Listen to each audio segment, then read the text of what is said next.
es que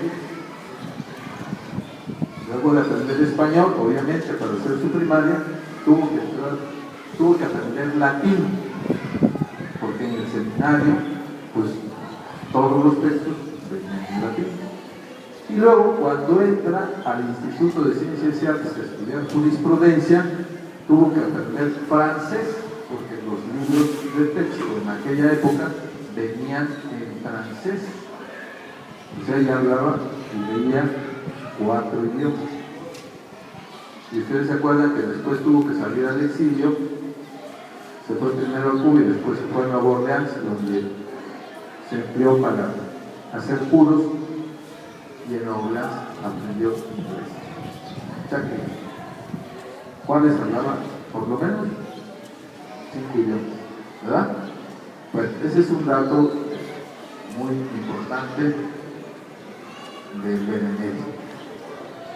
Bueno, la formación política de Juárez, porque ustedes dirán, bueno, pues Juárez, pues, ¿cómo es que llegó a ser presidente, no? Bueno, lo que pasa es que Juárez era un hombre muy sagaz como político. Él fue regidor, ¿no?, del ayuntamiento de la ciudad, pero también luego fue diputado del Congreso del Estado, y luego en 1846 fue nombrado representante por Oaxaca para la reforma de la Constitución Federal.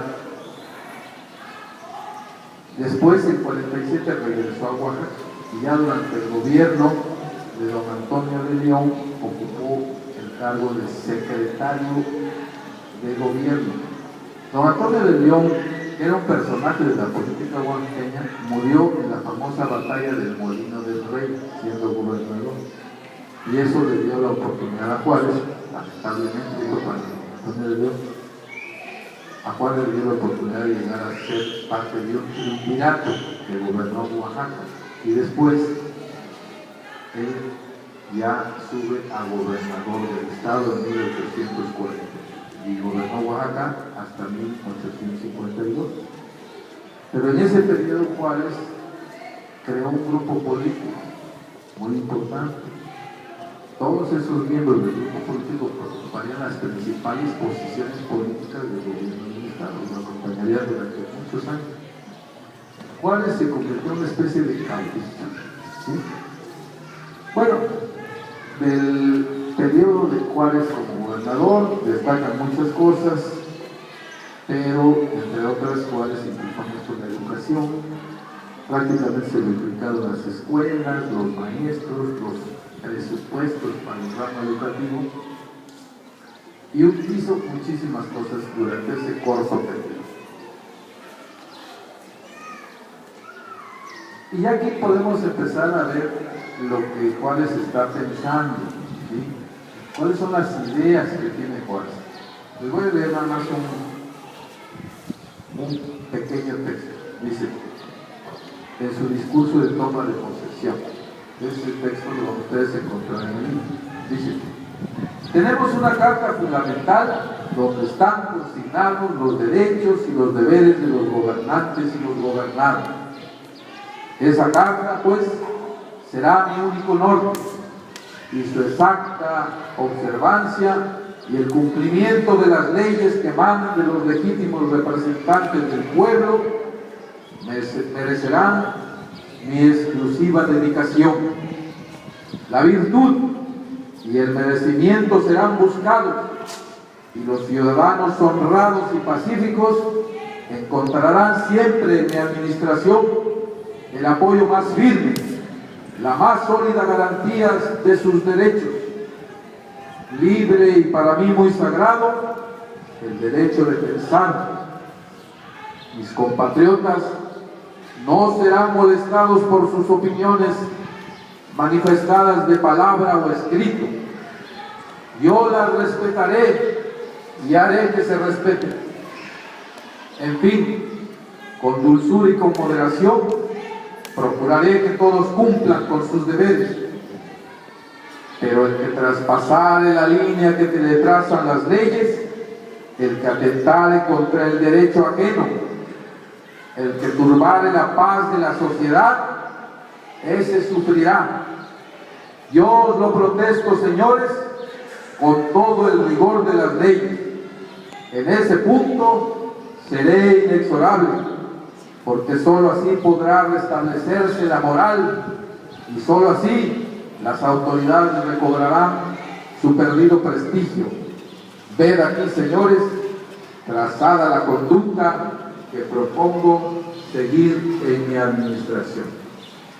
Juárez fue un hombre de leyes, de normas, de cumplimiento de las leyes, de respeto al derecho de los otros, el respeto al derecho de los demás, pero también fue escrito su castigo cuando hubo que sancionar el castigo.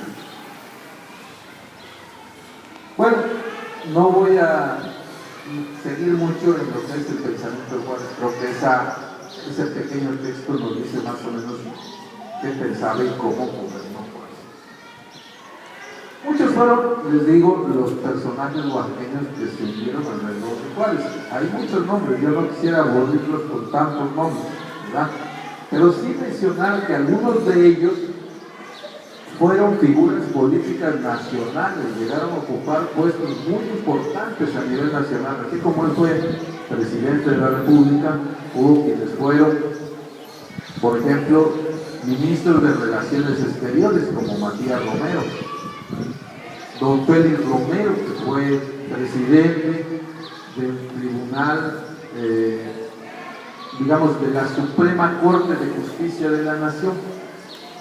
Fíjense, qué cargo tan importante. Y hubo muchos otros. Muchos de los que lo acompañaron fueron gobernadores del estado. Casi todos. Bueno, lo que puedo decirles es que no nos podemos explicar a Juárez sin un grupo político que lo acompañó durante sus años como gobernador y durante sus años como presidente de la República. Hagan de cuenta una especie como de partido político juarista. ¿Sí? Hay algunos autores europeos, como una mujer que se llama Nick Pellier, que dice que el Instituto de Ciencias y Artes y Juárez formaron una élite liberal, culturalmente homogénea, que moldearía la historia del estado de Oaxaca y que participaría en la República Mexicana. Entre otros de los personajes que acompañaron a Juárez estuvo Porfirio Díaz, que creo que también muchos sabemos que Porfirio Díaz llegó a gobernar México durante más de 30 años. Bien, pues no quiero abundar mucho sobre esto, pero pues obviamente estos personajes, ¿verdad?, prácticamente gobernaron más de medio. Entre Juárez, que estuvo 15 años, y Porfirio, que estuvo 30, por eso ahora ya no quieren a los oaxaqueños en la presidencia de la República. Desde que llegamos y luego ya no la queremos dejar. Bueno, pues las ideas de este grupo liberal, pues ya sabemos, creo que los que están aquí, que son gente ilustrada, pues saben que pues los liberales juaristas coincidían en su respeto a las leyes, en la necesaria separación de la Iglesia y el Estado. Se oponían a la conservación de los privilegios y la riqueza territorial de la Iglesia. Por eso las leyes de reforma y por eso expropiaron los bienes del clero. Querían modernizar el ejército y deseaban una constitución federal. Eran además federalistas, respetaban a los distintos gobiernos de los estados. Pues bien, estas son algunas de las ideas que tuvieron estos liberales. Hay muchas leyes, se hizo el registro civil, se creó el registro civil, en fin, las famosas leyes de reforma, se dio la guerra de reforma entre 1857 y 1860. Y luego después viene un episodio muy importante de Juárez, que es la lucha contra el imperio francés, ¿no? A eso se dedica el tercer capítulo, la lucha contra los franceses, que ustedes saben, bueno, fue una lucha que duró entre 1862, que llegan los franceses, y 1867. Por cierto, el ejército francés pues es finalmente derrotado por Porfirio Díaz, que por eso se le conoció como el soldado de la República. Y con la derrota de los franceses, prácticamente México obtuvo lo que sería su segunda independencia, ¿verdad? Porque ¿qué hubiera pasado? Fíjense, si los franceses hubieran triunfado. Si Maximiliano de Habsburgo hubiera logrado imponer un imperio, pues nosotros seríamos ahorita súbditos de los franceses, ¿no? Así estaríamos. Pero gracias a esa tenacidad de Juárez, que anduvo durante 5 años en el famoso carruaje, ¿no? Por toda la República, llegó pues a Chihuahua, hasta Ciudad Juárez, ¿no? Hasta ahí llevaba la bandera de la República mientras se defendía del imperio. Pues gracias a eso ahora somos una nación pues libre e independiente. Si no, hablaríamos francés, ¿no? Es que vous parlez français, oui, je parle français, et vous, moi aussi, ¿no? Estaríamos hablando francés, ¿no? Digo, algunos lo hablamos, pero lo hablamos. Fuimos a la Alianza Francesa, ¿no? Pero pues eso sería quizás ahora la lengua nacional y no el español. Entonces creo que ese es el tamaño de Juárez, ¿sí? Juárez, el defensor de la República. Bueno, pues no me voy a extender en ese curso, simplemente quisiera ya referirme a ese último capítulo, perdón, titulado Juárez en la intimidad. Y ahí sí ya, con esto ya voy cerrando porque son facetas de Juárez que no conocemos. Ahí en ese capítulo Juárez muestra aspectos del mundo interior de México, sobre todo la nostalgia por la familia, alejada por el peligro que se cierne sobre el presidente en las distintas épocas de la guerra. Ustedes saben que la familia de Juárez tuvo que ir a Estados Unidos mientras Juárez era perseguido. Los principios en los que orienta a Margarita Maza, su esposa, para educar a sus hijos. La palabra amorosa que prodiga la compañera de su vida. Los nombres cariñosos con los que se refiere a cada uno de sus descendientes. El afecto que tiene para su yerno, Pedro Santa Cecilia, a quien llama en sus cartas hijo mío. El ansia por esperar las respuestas a sus cartas. La familia en Estados Unidos, él recorriendo el territorio de México.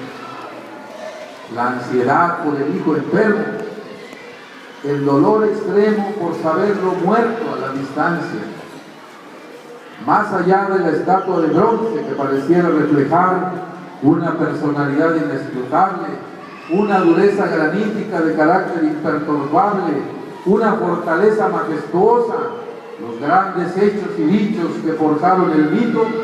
Este capítulo presenta al ser humano, al hombre de carne y hueso, pero sobre todo al hombre de corazón, de alma que sufre, llora y se acongoja, al que se derrite por el amor distante, al que se duele también de la perfidia y la traición de los cercanos que antes fueron parte de su séquito. Al referirse a Manuel Dublán, que en Oaxaca colaboró con la administración imperial, le dice a Margarita Maza, su esposa, a propósito de algún comentario impropio del mencionado Manuel Dublán: he visto la carta que te escribió el pícaro